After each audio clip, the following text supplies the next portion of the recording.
My name is Kim Cameron, and I am a singer-songwriter and also an author.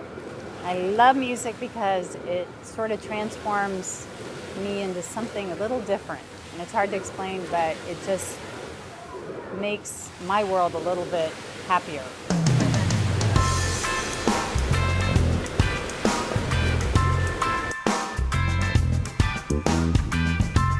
Left in the name of honor, and years have passed, I rolled away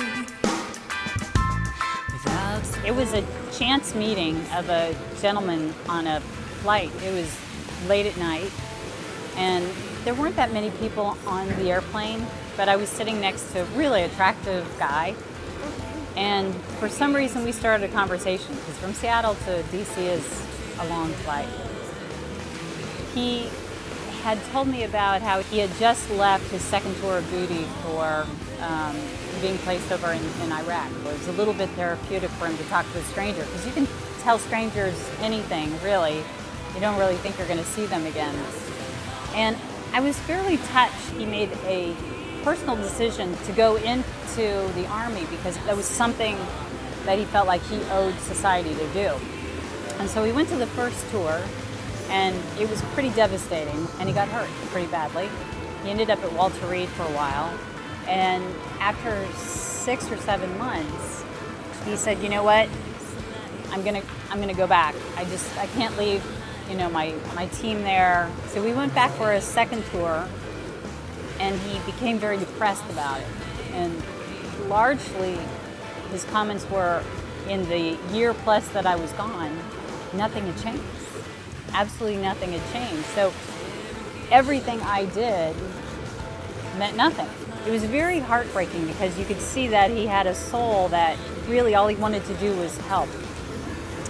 And late at night it brought a few tears to my eyes, and I couldn't shake it. And I ended up writing a song very quickly, I would say the next day or 2 days later, about him. And ended up dedicating it to our armed forces. And within, I would say, about a year and a half, I had a show, and I had this guy come up to me, and he said, I'm not sure if you remember me, but we met on an airplane about a year and a half ago. And I looked at him, and I thought, oh my God, you're Hunter. I actually wrote a song about you. And what was funny about the conversation is, when you don't really know a person and then they say, well, I wrote a song about you a year and a half later, it's kind of creepy. You wrote a song about me? You could see on his face he was a little creeped out by the whole thing. Anyway, we exchanged some contact information, but that was kind of the end of our, I felt bad because I had kind of freaked him out. But then a couple days later, I got an email from his mother, and I had done this song, and she was just, so happy because he was touched by that, and she had known he was in a place that he was struggling to get out of. It's a great story, made for a great song. It was a great time for me to meet somebody like that, and it was very rewarding, unexpected, that he was touched that I had done something.